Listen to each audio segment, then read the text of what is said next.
Hello students, today is another session of our special maths class and you have to follow any step that will be given to you for our topic for today. So make sure that you follow the step given in this presentation very well and don't think that you have your own way because maybe you may have, but for this will let you do a little mistake that will get you all your answers for this topic that we are come to do wrong. So make sure that we take this lesson very serious and also follow the steps that will be given in this presentation. I'm your teacher, Sir Nicholas Nkansan. Thank you.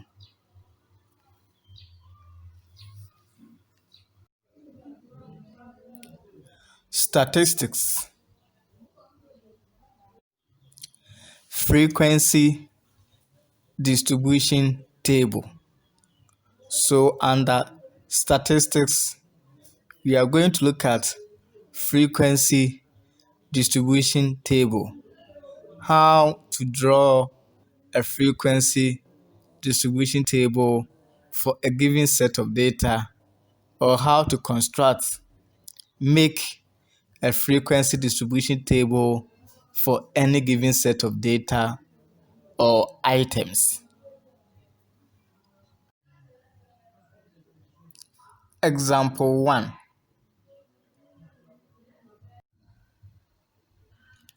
The ages of 20 students on one of the EDS learning platforms are 13, 9, 15, 17, 13, 9, 11, 9, 11, 15, 17, 15, 11, 9, 9, 11, 15, 11, 11, and 11.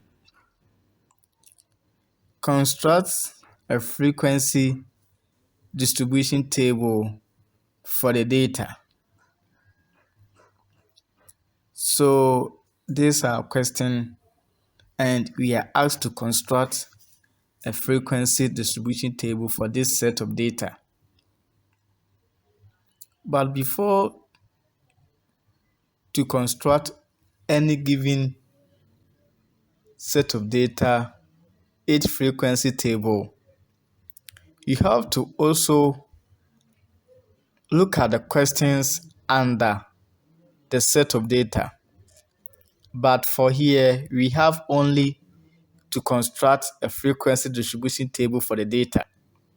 So it means that we are going to have 3 column headings. Why? Because we are going to construct only a frequency distribution table for the data. So let us look at how the columns will be and how to begin even our frequency table. Step 1.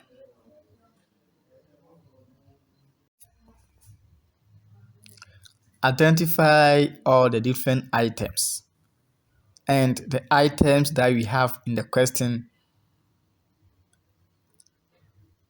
ages. So that's the first step. Identify all the different items means that we have repeated elements in this data. So when you pick out these different items, all the remaining elements will fall under this. Then you have to go through the data, you check step by step so that you can pick out these different ages, in which when identified, all the remaining ages will fall under them. Now let's check our data given so that we can identify these different ages or the items. 13, 9, 17, 11. We have 9, but it has been taken already. 11 too, it has been taken already. 15. Under this 15, you also have 15, but it has been taken already. 15 again, we have taken it already. 9, it has been taken already. So when you continue, you can see that all the remaining elements fall under the one that we have chosen already. So the one that we have taken becomes our different items or our different ages. So these different ages are 13, 9, 17, 11, and 15. Then you arrange this in ascending order, which is from the smallest to the highest. That's our step 1.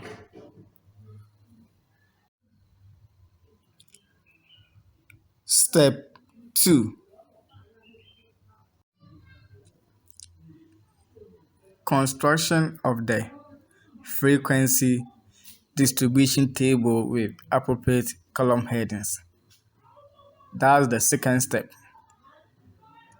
But before you can construct the frequency table, you have to get the column headings so that you know the divisions of your table that you are going to make.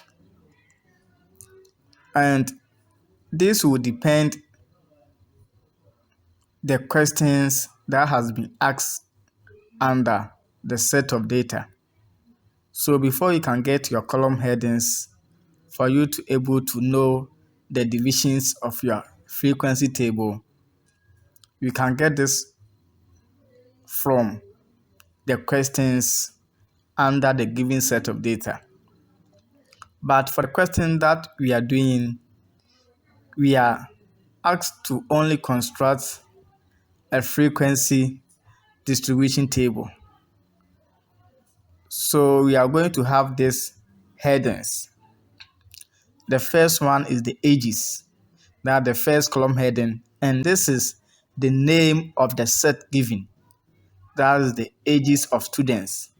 So we get these ages from our question, which is ages of students. So always the first column is the name of the data which can be seen in the question given. That's the first column of any frequency table, and we can find this one in the data name given in the question. Now we have our tally. The tally column here also represents the slight strokes we are going to use in order to get our frequencies. And we have this tally column because of the way that we are going to do to get our frequencies for our table.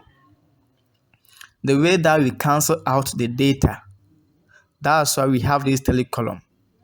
So whenever you are asked to make a frequency table given a set of data, the way that we cancel out the data elements or the numbers in the data, that's what is called tallying. That's why we have our tally column heading. So assuming that we are asked to solve any question under a frequency table, and the question gave you the frequency table, and you have to reconstruct it to get the appropriate solutions for your question that you are asked to answer.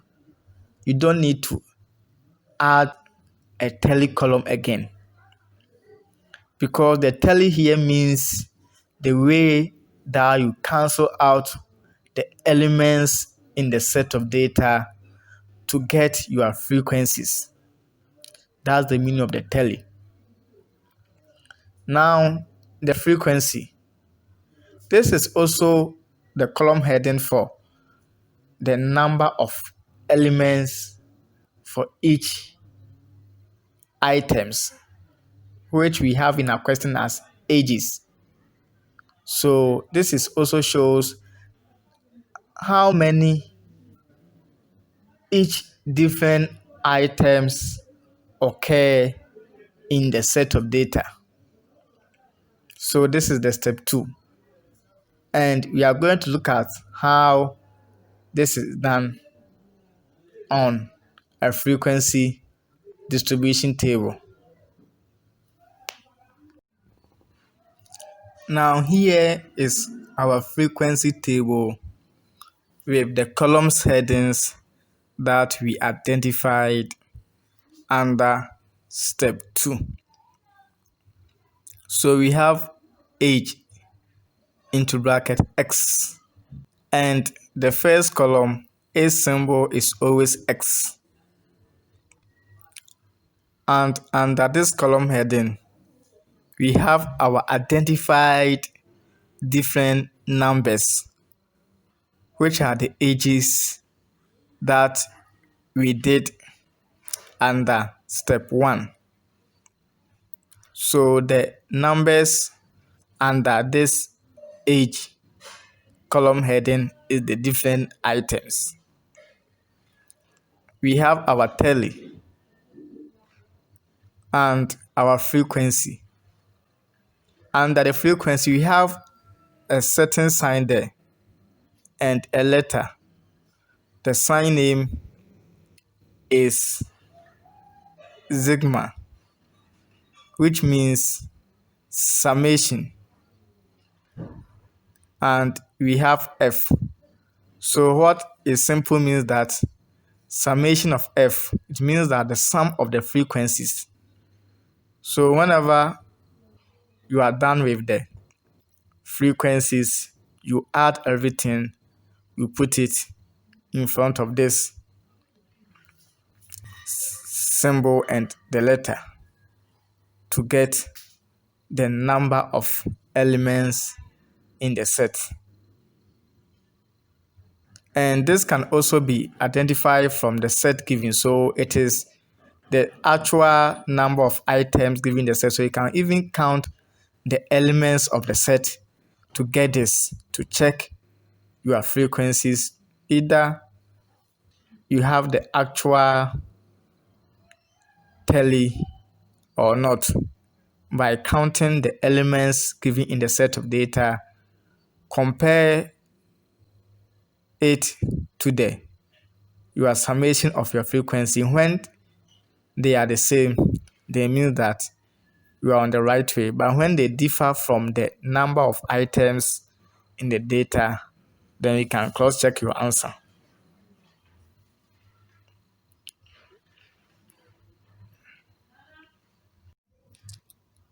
Step 3. Tally the data, which is the third step. So under this step, we are going to tally the set of the data given to us to complete our table that we have drawn under the second step.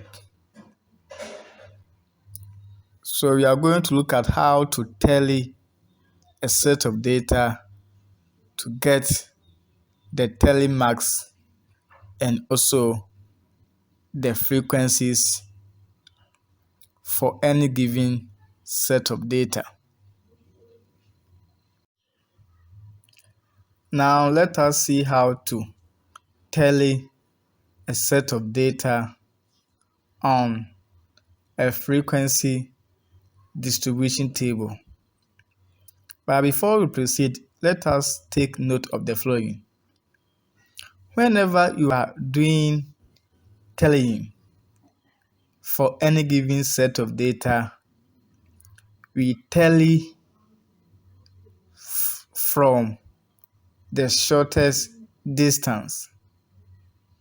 So you can see from our data that the vertical column of the first set of numbers has been tallying. It means that you're supposed to start from the first column in the vertical form, which is the shortest distance. I didn't tally it horizontally because when I compare the vertical column with the horizontal row, I can see that the shortest distance is the column, which is the vertical row, and the longest distance is the row, which is the horizontal column. So always tally it in the shortest distance. Let us see how to tally. When also doing a tally for a frequency table, we tally step by step. We don't take an item, say 9, then we tally all the 9s in the data. Then we come and take 11. Then we also tally all the 11 in the data. No. When you do that, you can commit some errors that will make your frequency table wrong, in which all the other answers that will be answered under the frequency table too, you are going to get them wrong. So step by step. So let us look how it is done. The first number 13, you cancel it out. You come to the table, you put it in front of its number 13. The second number is 9. You cancel it out. You come to the table, you write a tally mark there in front of it 9. The next number for the set of data is also 17. So you also cancel it. Then you come and put 8 tally marks in front of the 17. You continue this step by step to get all the tally marks. Then after that, you count each tally marks to get 8 corresponding frequencies. But notice, whenever you get 4 strokes, that the slide strokes, and you have tally to get the 5th tally marks, you cross it. So for any 5, it is a bundle with slide 4 strokes with a cross stroke to make it 5 for any 5th tally marks. Let us see this for the complete tally data and also our frequency table in a complete form. Now, this is our frequency table in a complete form and also it tallied data. So, under the age column, we have age 9 and 8 telemarks is also 5, which is a bundle. As I said earlier on, that whenever you reach 4 and there's another additional telemark, you cross these 4 telemarks to get the 5th tele. So it means that any bundle of telemarks give you 5 and it corresponds to 8 frequency as 5. 11 to we have a bundle with additional 2 telemarks. So the bundle gives us 5 plus the additional 2, which is 7. So we have 8 frequency as also 7. 13, 2, and we have 8 frequency as 2. 15 to we have 4 telemarks and 8 frequency as 4. 17, which is the last age that we have, it has 2 telemarks and 8 frequencies also 2. So it means that to get the frequency, you count each telemarks and it corresponds to the item for that particular telemarks. And note that a bundle gives us 5. So after that, you find the summation of F, which is the frequency. So you add everything under the frequency column, then you put this number that you're going to get for the summation of F. And you can cross check this answer by also counting all the elements given in the set of data. So it means that the elements in the set of data is equal to the total frequencies. So when you count the elements that you have in a set of data, you can see that they are 20 and it is equal to the summation of F, which is the sum of the frequencies, as also 20. Note the following careful.